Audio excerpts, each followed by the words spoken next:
खेती बाड़ी के समय गांव के किसान सिरचरण की गिनती नहीं करते। लोग उसको बेकार ही नहीं बेकार समझते हैं। इसलिए खेत खलियान की मजदूरी के लिए कोई नहीं बुलाने जाता सिरचरण को। क्या होगा उसको बुलाकर? दूसरे मजदूर खेत पहुंचकर 1/3 काम कर चुके होंगे। तब कहीं जाके सिरचरण राय हाथ में खुरपी ढुलाता हुआ दिखलाई पड़ेगा, पगडंडी पर तोल तोल कर पांव रखता हुआ। धीरे धीरे मुफ्त में मजदूरी देनी हो तो और बात है। आज सिरचरण को मुफ्तखोर, कामचोर या चटोर कह ले कोई। एक समय था जब उसकी मढ़ैया के पास बड़े बड़े बाबू लोगों की सवारियां बंधी रहती थी। उसे लोग पूछते ही नहीं थे, उसकी खुशामद भी करते थे। अरे सिरचरण भाई, अब तो तुम्हारे ही हाथ में यह कारीगरी रह गई है सारे इलाके में। एक दिन भी समय निकाल कर चलो, कल बड़े भैया की चिट्ठी आई है शहर से। सिरचरण से एक जोड़ा चीक बनाकर भेज दो। मुझे याद है मेरी माँ जब कभी सिरचरण को बुलाने के लिए कहती, मैं पहले ही पूछ लेता, भोग क्या क्या लगेगा। माँ हंसकर कहती, जा जा, बेचारा मेरे काम में पूजा भोग की बात नहीं उठाता कभी। ब्राह्मण टोली के पंचानंद चौधरी के छोटे लड़के को एक बार मेरे सामने ही बेपानी कर दिया था सिरचरण ने। तुम्हारी भाभी नाखून से खांट कर तरकारी परोसती है और इमली का रस डालकर कड़ी तो हम कहार कुहारों की घरवाली बनाती है। तुम्हारी भाभी ने कहाँ से बनाई? इसलिए सिरचरण को बुलाने से पहले मैं माँ को पूछ लेता। सिरचरण को देखते ही माँ हुलसकर कहती, आओ सिरचरण, आज नैनू मत रही थी तो तुम्हारी याद आई। घी की डाढ़ी के साथ चूड़ा तुमको बहुत पसंद है ना? और बड़ी बेटी ने ससुराल से संवाद भेजा है, उसकी ननद रूठी हुई है मोती की शीतल पार्टी के लिए। सिरचरण अपनी पनियाई जीभ को संभाल कर हंसता, घी की सौंधी सुगंध सूंघकर ही आ रहा हूँ काकी, नहीं तो इस शादी ब्याह के मौसम में दम मारने की भी छुट्टी कहाँ मिलती है। सिरचरण जाति का कारीगर है। मैंने घंटों बैठकर उसके काम करने के ढंग को देखा है। एक एक मोती और पटरे को हाथ में लेकर बड़े जतन से उसकी कुच्ची बनाता, फिर कुच्चियों को रंगने से लेकर सुतली सुलझाने में पूरा दिन समाप्त। काम करते समय उसकी तन्मयता में जरा भी बांधा पड़ी कि गेवन साहब की फुफकार उठता, फिर किसी दूसरे से करवा लीजिए काम। सिरचरण मुंहजोर है, कामचोर नहीं। बिना मजूरी के पेट भर भात पर काम करने वाला कारीगर। दूध में कोई मिठाई ना मिले तो कोई बात नहीं, किंतु बात में जरा भी झाल हुआ बर्दाश्त नहीं कर सकता। सिरचरण को लोग चटोर भी समझते हैं। तली बखारी हुई तरकारी, दही की कड़ी, मलाई वाला दूध, इन सब का प्रबंध पहले कर लो, तब सिरचरण को बुलाओ। दुम हिलाता हुआ हाजिर हो जाएगा। खाने पीने में चिकनाई की कमी हुई कि काम की सारी चिकनाई खत्म। काम अधूरा रखकर उठ खड़ा होगा। आज तो अध कपाली दर्द से माथा टंटना रहा है, थोड़ा सा रह गया है, किसी दिन आकर पूरा कर दूंगा। किसी दिन माने कभी नहीं। मोती घास और पटरे की रंगीन शीतल पार्टी, बांस की तितलियों की झिलमिलाती चीख, सतरंगे डोर के मोढ़े, भूसी चुन्नी रखने के लिए मूंछ की रस्सी के बड़े बड़े जाले, हलवाओं के लिए ताल के सूखे पत्तों की छतरी टोपी तथा इसी तरह के बहुत से काम जिन्हें सिरचरण के सिवा गांव में और कोई ही नहीं जानता। यह दूसरी बात है कि अब गांव में ऐसे कामों को बेकाम का काम समझते हैं लोग। बेकाम का काम, जिसकी मजूरी में अनाज या पैसे देने की कोई जरूरत नहीं, पेट भर खिला दो। काम पूरा होने पर एक हाथ पुराना धुराना कपड़ा देकर विदा करो। वह कुछ भी नहीं बोलेगा। कुछ नहीं बोलेगा ऐसी बात नहीं। सिरचरण को बुलाने वाले जानते हैं कि सिरचरण बात करने का कारीगर है। महाजन टोले के भज्जू महाजन की बेटी सिरचरण की बात सुनकर तिलमिला उठी थी। ठहरो, मैं माँ से जाकर कहती हूँ इतनी बड़ी बात। बड़ी बात ही है बिटिया, बड़े लोगों की बस बात ही बड़ी होती है, नहीं तो दो दो पटेरों की पार्टियों का काम सिर्फ खेसारी का सत्तू खिलाकर कोई करवाए भला? यह तुम्हारी माँ ही कर सकती है बबनी, सिरचरण ने मुस्कुराकर जवाब दिया। उस बार मेरी सबसे छोटी बहन की विदाई होने वाली थी। पहली बार ससुराल जा रही थी मानू। मानू के दूल्हे ने पहले ही बड़ी भाभी को खत लिखकर चेतावनी दे दी थी। मानू के साथ मिठाई की पतीली ना आए कोई बात नहीं, 3 जोड़ी फैशनेबल चीक और पटेर की 2 शीतल पार्टियों के बिना आएगी मानो तो? भाभी ने हंसकर कहा, बेरंग वापस। इसलिए 1 सप्ताह पहले से ही सिरचरण को बुलाकर काम पर तैनात करवा दिया था माँ ने। देख सिरचरण, इस बार नई धोती दूंगी, असली मोहर छाप वाली धोती। मन लगाकर ऐसा काम करो कि देखने वाले देखकर देखते ही रह जाएं। पान जैसी पतली छुरी से बांस की तिल्लियों और कमानियों को चिकनाता हुआ सिरचरण अपने काम पर लग गया। रंगीन सुतलियों में छब्बे डालकर वह चीक बुनने बैठा।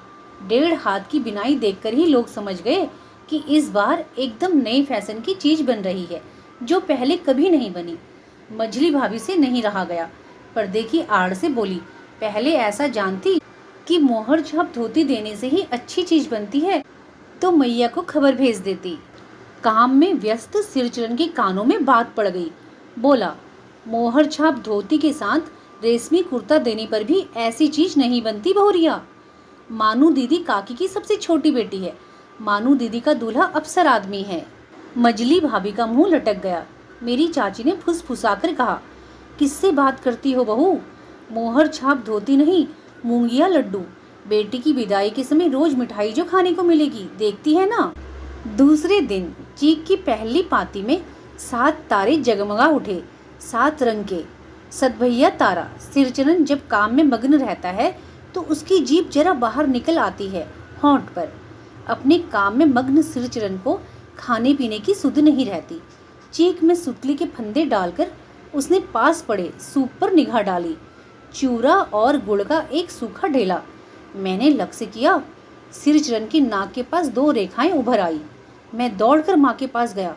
माँ, आज सिरचरण को कलेवा किसने दिया है? सिर्फ चुरवा और गुड़? माँ रसोई घर के अंदर पकवान आदि बनाने में व्यस्त थी। बोली, मैं अकेली कहाँ कहाँ क्या क्या देखूं। अरे मंजली, सिरचरण को बूंदिया क्यों नहीं दे देती? बूंदिया मैं नहीं खाता काकी।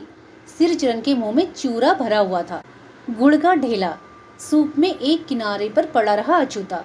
माँ की बोली सुनते ही मजली भाभी की भौएं तन गई। मुट्ठी भर बूंदिया सूप में फेंक कर चली गई। सिरचरण ने पानी पीकर कहा, मजली बहू रानी, अपने मैके से आई हुई मिठाई भी इसी तरह हाथ खोलकर बांटती है क्या?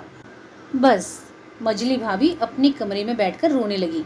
चाची ने माँ के पास जाकर लगाया। छोटी जाति के आदमी का मुंह भी छोटा होता है। मुंह लगाने से सिर पर चढ़ेगा ही।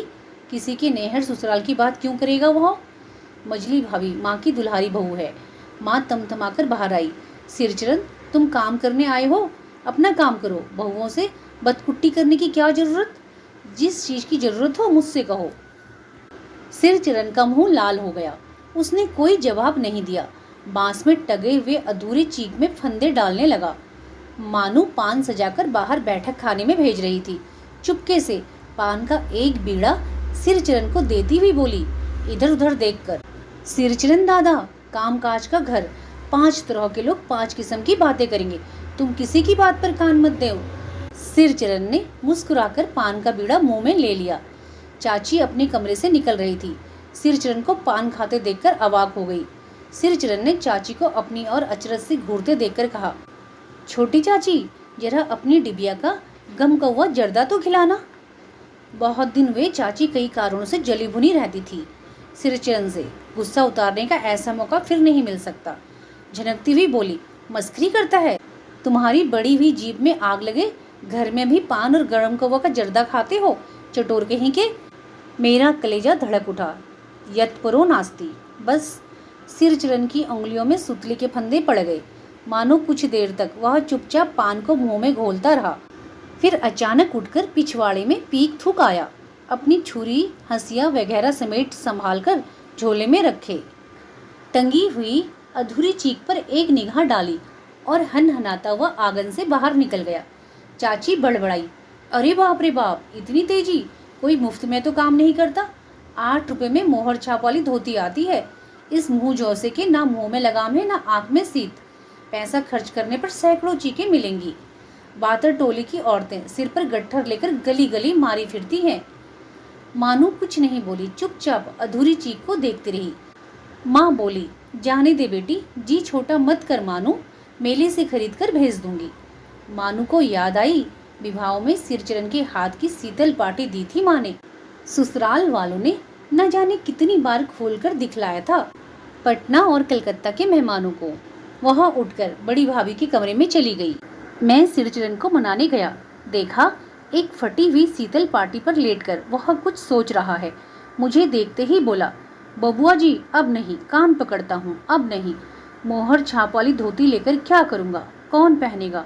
ससुरी खुद मरी, बेटे बेटियों को ले गई अपने साथ। बबुआ जी मेरी घरवाली जिंदा रहती तो मैं ऐसी दुर्दशा भोगता। यह शीतल पाटी उसी की बुनी हुई है। इस शीतल पाटी को छूकर कहता हूँ अब यह काम नहीं करूँगा। गांव भर में तुम्हारी हवेली में मेरी कद्र होती थी, अब क्या? मैं चुपचाप वापस लौट आया। समझ गया कलाकार के दिल में ठेस लगी है, वह नहीं आ सकता। बड़ी भाभी अधूरी चीख में रंगीन छीट पर झालर लगाने लगी। यह भी बेजा नहीं दिखलाई पड़ता, क्यों मानू? मानू कुछ नहीं बोली बेचारी, किंतु मैं चुप ना रह सका। चाची और मजली भाभी की नजर ना लग जाए इसमें भी। मानू को ससुराल पहुंचाने मैं ही जा रहा था। स्टेशन पर सामान मिलाते समय देखा मानू बड़ी जतन से अधूरी चीख को मोड़कर लिए जा रही है अपने साथ। मन ही मन सिरचरण पर गुस्सा हो आया। चाची के सुर में सुर मिलाकर कोसने को जी हुआ, कामचोर चटोर। गाड़ी आई, सामान चढ़ाकर मैं दरवाजा बंद कर ही रहा था कि प्लेटफॉर्म पर दौड़ते हुए सिरचरण पर नजर पड़ी। बबुआ जी, उसने दरवाजे के पास आकर पुकारा। क्या है? मैंने खिड़की से गर्दन निकालकर झिड़की के स्वर में कहा। सिरचरण ने पीठ पर लदे हुए बोझ को उतारकर मेरी ओर देखा। दौड़ता आया हूँ, दरवाजा खोलिए। मानू दीदी कहाँ है, एक बार देखूं? मैंने दरवाजा खोल दिया।